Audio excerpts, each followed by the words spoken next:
Hello Year 9 and welcome to Monday's English lesson. I hope you had a good weekend. Today's lesson we are going to be starting to prepare an essay for assessment at the end of the week. So over this week we are going to be doing lots of planning and preparation, and I will be giving you advice on how to do this as we go through the week. What you'll need for this lesson is a copy of the Curly's Wife collection of extracts PowerPoint that is attached to Show My Homework in front of you. You can either have it saved to your computer so you can type onto it, or you can have it printed so you can write on them. If you haven't got that just yet, can you sort that out now? Pause this video and sort that out now. Okay, let's move on. To start us off, who is this? We've been looking at Of Mice and Men, so I would like you to just write down who this person is and what you know about her. Now, if you've never seen the film of Mice and Men, you might still be able to guess which character this is, and then write down anything that you know about her. Okay, just take a moment, maybe pause the video and write down a list of things that you know about this character.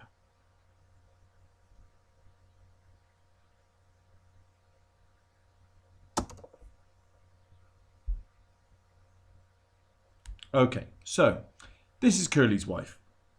She's the only female character within the play, if you don't count Aunt Clara, who appears from Lenny's mind at the end of or towards the end of the novel. She's the only female character. She's clearly married to Curly. She dies towards the end of the novel, and it's her that we're going to be exploring in this lesson, and we're going to be looking at her in Wednesday's lesson, and you are going to be writing an essay about her in Friday's lesson. Okay, I will be guiding you through that as we go lesson by lesson. We are aiming towards writing an essay about Curly's wife. So this is a preparation for an assessment.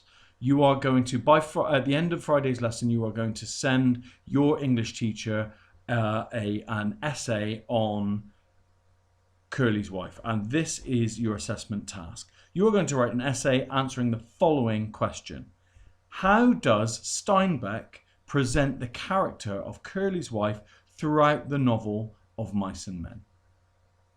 Okay, so how does Steinbeck present the character of Curly's wife throughout the novel of Mice and Men? So you will need to be writing maybe a side and a half, possibly.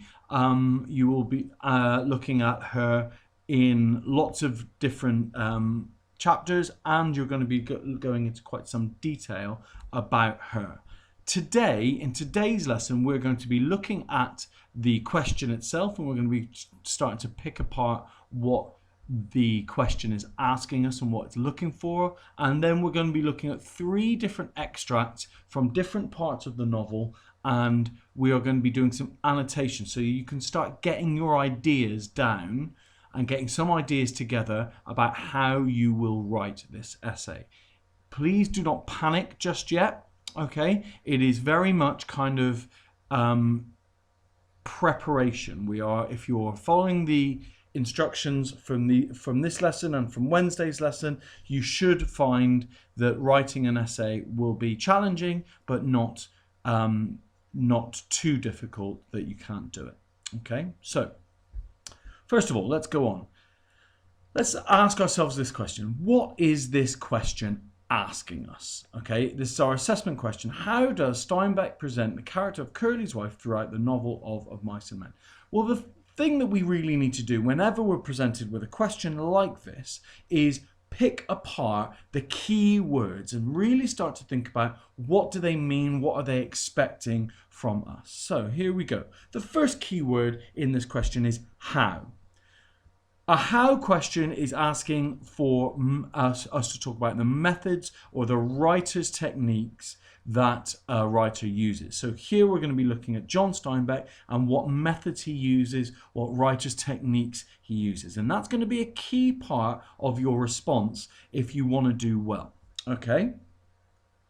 Next part, Steinbeck. Now that might sound a little bit stupid to go, well, that's a keyword. Of course it's a keyword. Yeah, but we need to be thinking about this book as a construction of an author. These aren't real people.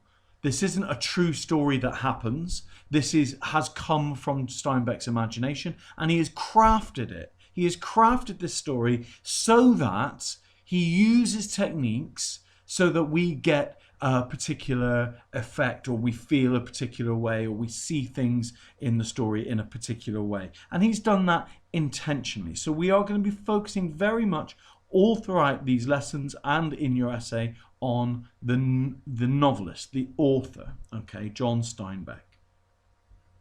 Next up, we're going to be thinking about Curly's wife, and this is a key focus of the question.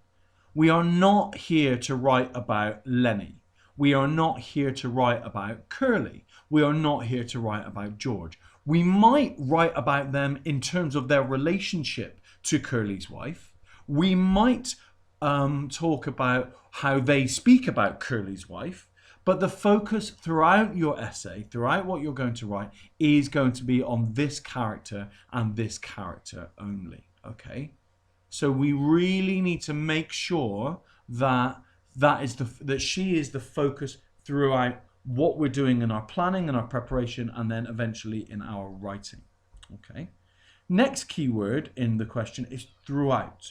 We are not going to be looking at one extract. We're going to be looking at the novel as a whole. Okay. It's a short novel. It's only 6 chapters. It's probably about 100 and odd pages. We went through it all of last term and last week as well, and it's very much kind of a piece of work that looks at the whole novel. Okay, so those are the key pieces of information. I would say the best thing that you can do now is write down the assessment question. Write down this. How does Steinbeck present the character of Curly's wife throughout the novel of Mice and Men? Write that down. It's a very, very important thing to start to get that question ruminating in your mind.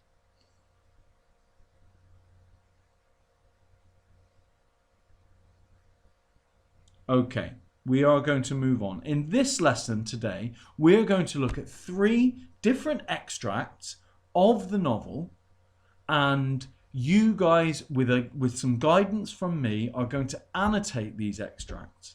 Okay, they are on the other PowerPoint. They are they're there for you to annotate yourself, or either on your computer or on paper if you've printed them off. And you will be expected to write a lot around these extracts. Okay, so what does this mean? Extract annotation. Okay, what does this mean? We are going to be looking at 3 extracts, and we're going to be writing about them. We're going to be identifying small quotations, and we're going to be writing down ideas that will help answer the question. Now you can see up in the top left-hand corner, we've got the question, and we're going to keep that there in the top left-hand corner so that we can always focus on, right, that's what we're going to be trying to answer. This is the question that you are going to be trying to answer. So there are 4 questions here that we really need to keep in our mind, and we're going to use as a structure to annotate these 3 extracts as we look at them. How is Curly's wife being presented? What techniques are being used? What effects does the language have on the reader? And what might this say to us about women at the time, or Steinbeck's opinion of them? If you are able to think about and write in detail answering these questions in your annotation, and then eventually when you come to write your essay, if you're able to address these points, you will be doing well in your essay writing. Okay, So, without further ado, we are going to jump straight into the first extract. I am going to go through a very detailed annotation with you. I will be showing you what we're looking at. I will be answering these questions for you, and I will be guiding you through what I would expect from you when you annotate. Okay, so let's look at the first extract. Oh, sorry, I completely forgot that was there.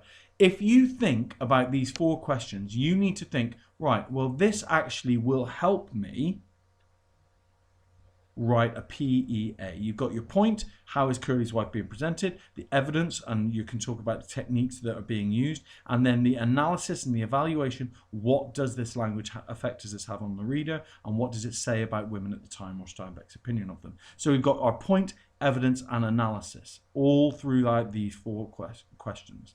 So they're very key questions to have when we're annotating, because they will help us structure a PEA paragraph. Okay, right. So here's our first extract, and you can see that I've got the annotation questions alongside this to help me think about what we are going to say.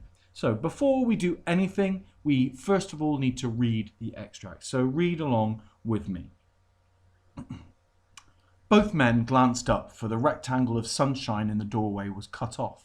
A girl was standing there, looking in. She had full, rouged lips and wide-spaced eyes, heavily made up.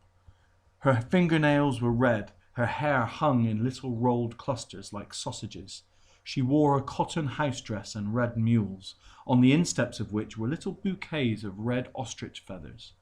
"I'm looking for candy," she said. Her voice had a nasal, brittle quality. George looked away from her and then back. "He was in here a minute ago, but he went." "Oh." She put her hands behind her back and leaned against the door frame so that her body was thrown forward. "You're the new fellas that just come, ain't you?" "Yeah." Lenny's eyes moved down her body, and though she did not seem to be looking at Lenny, she bridled a little. She looked at her fingernails. "Sometimes Curly's in here," she explained. George said brusquely, "Well, he ain't now." "If he ain't, I guess I'd better look someplace else," she said playfully. Lenny watched her, fascinated. George said, "If I see him, I'll pass the word you was looking for him." She smiled archly and twitched her body. Nobody can't blame a person for looking. So that's our first extract, and those of you with sharp eyes will have noticed that this is the introduction to the character of Curly's wife. This is the first time we meet her as a character, and it happens in chapter 2. She comes into the bunkhouse and she's looking for Curly, and George and Lenny are there. Lenny looks at her, but George wants to get rid of her, and so he says, "If I see him, I'll pass the word you was looking for him." Okay. So we're going to be looking at these 4 questions, but before we look at these 4 questions, we need to find quotations that we think might help us in writing about the character. Okay, so you'll find here I've got a series of quotations here that we are going to be looking at. There are a few things that I've highlighted here. Now, these aren't everything that you could write about. It's certainly, I could go on for days about the nasal, brittle quality that her voice has. That word brittle means it can break easily, and that gives a sense of foreshadowing. We also have her looking at her fingernails, so she's very much kind of obsessed with herself. There's loads of things that I haven't highlighted here, but I've just given some good examples of language that Steinbeck uses and how we can pick it apart. Okay, so the first thing that we're going to say, and you can have a look at the annotation questions as I go through this now.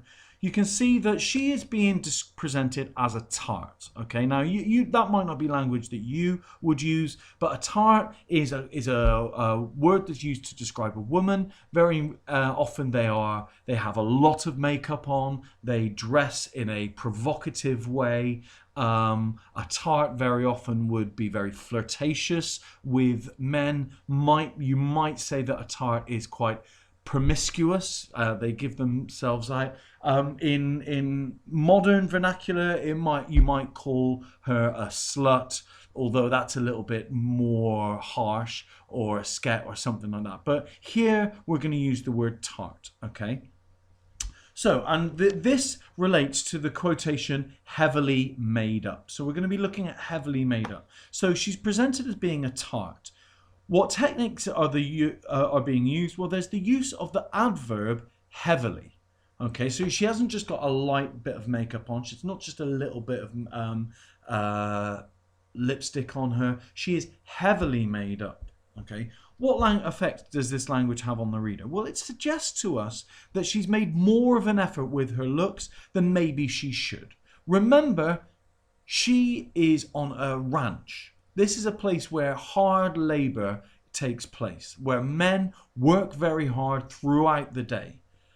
She is the only woman there. She is heavily made up, maybe to entice or possibly to flirt with the men that are on the farm. Okay, so that suggestion is the effect that it has on us as the reader. What might it say to us about women at the time, or Steinbeck's opinion of them? Well, women are being treated as objects of desire, and they're then there only for men to look at. They have no independent thinking or agency. So the fact that one of the first descriptive words that we get of Curly's wife is that she is heavily made up suggests to us that this is a key focus of her personality, the way she looks. Okay, she is not a thinker. It's not her personality that these men are after. She has no real agency. She doesn't really want anything or make any actions towards what she wants. She's very passive within the novel. Okay, now you might think, oh blimey, Mr. McGettigan went quite deep there in that last question, and actually that's what I'm expecting from you, to go a little bit deeper. I have taken this word heavily and I've gone into that depth of thought. Okay, so I've now got four answers to those 4 questions, all about heavily made up. The next one we're going to be looking at is dangerous. How is she being presented? She is being presented as dangerous. And what techniques are being used here? Well, we've got this red imagery throughout the description. You can see the rouged lips, rouge being French for red, and rouge is a type of, is a color that is used in makeup, a word that's used very much when we're talking about makeup. We've got her fingernails are red, her house dress, she's wearing red mules, she has red ostrich feathers. So there's red all the way through this visual description of her. Okay, and it's a visual description, so it's the technique that's being used is what we will call imagery. Okay, so you can see in the first one that we looked at, there was adverbs being used. Now it's imagery that's being used. What effect does this language have on us as the reader? Well, red is a universal sign of danger. We may be scared of her or what she might bring to the story of George and Lenny, especially as we know that Lenny has got in trouble before.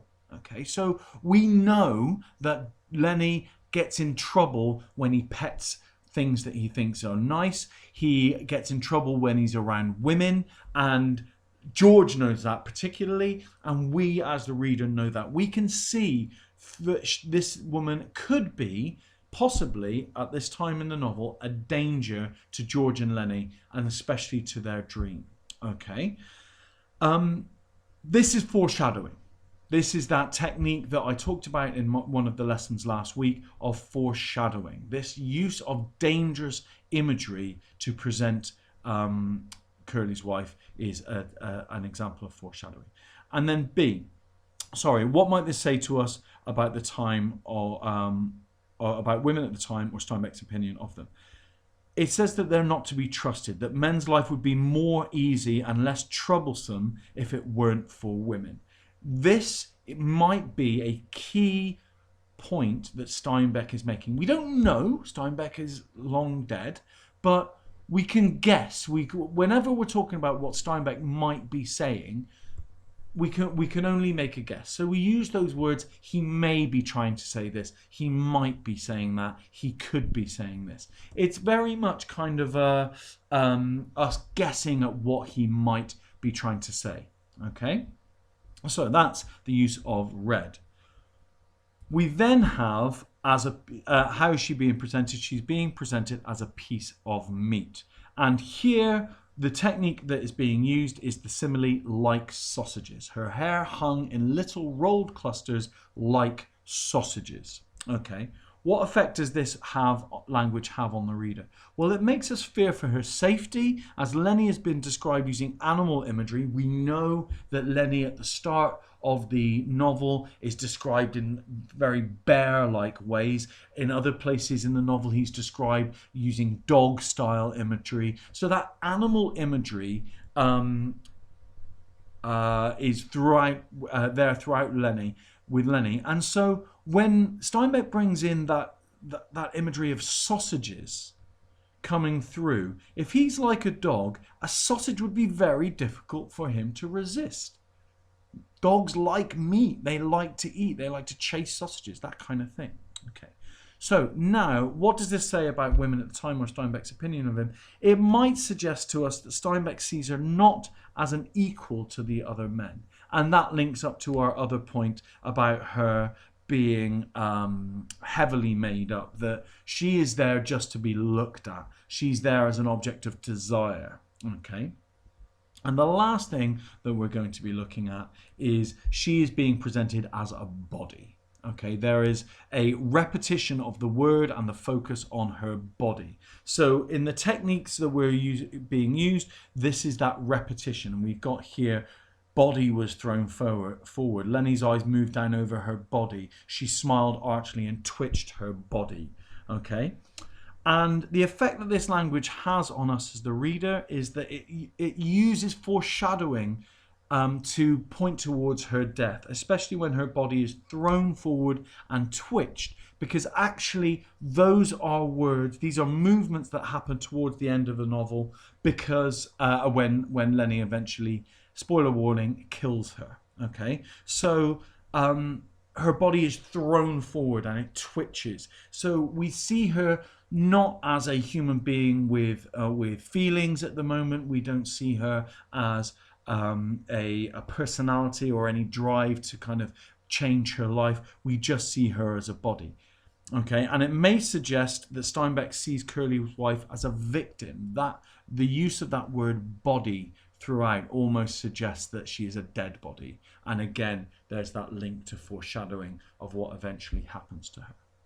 So what you can see that I've done here, and this is my annotation, is I've taken a few quotations, not many. I haven't used all of the quotations that I could, but I've chosen a few, and I've used these 4 questions to help push my ideas about Curly's wife a little bit further. Okay, so we're now going to move on to the second of our extracts.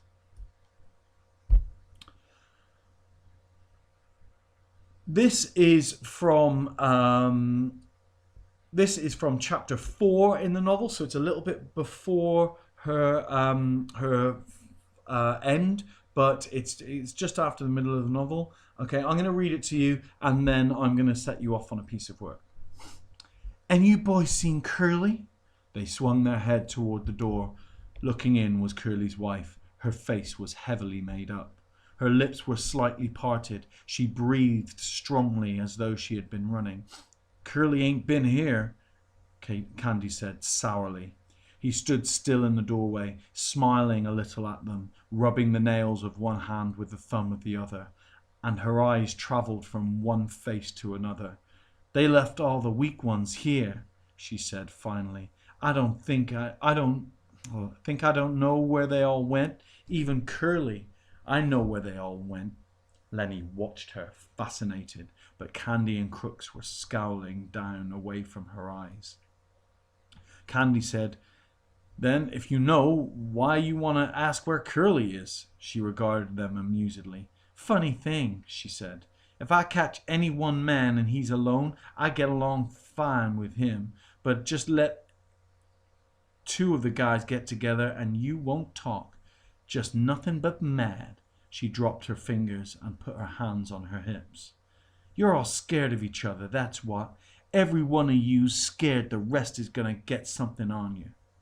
After a pause, Crooks said, "Maybe you better go along to your house now. We don't want no trouble." "Well, I ain't giving you no trouble. Think I don't like to talk to somebody every once in a while? Think I like to stick in that house all the time?"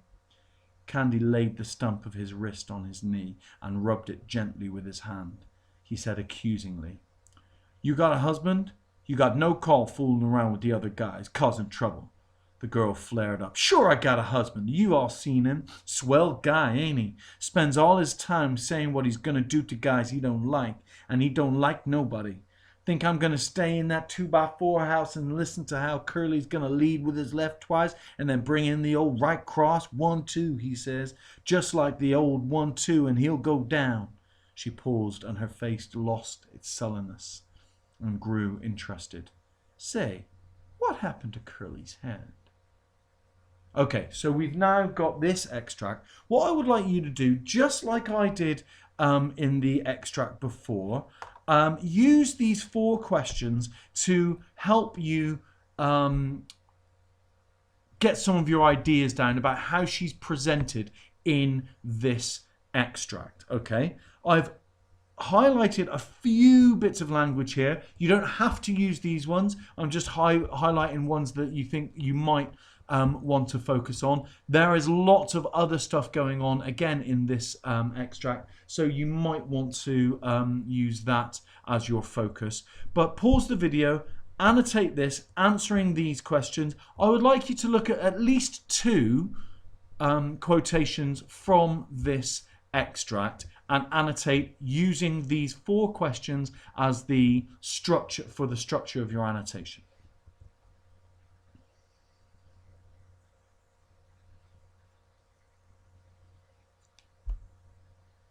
Okay, so you should now have a pretty good annotation of this extract here. Okay, we're going to move on to the 3rd and final extract now.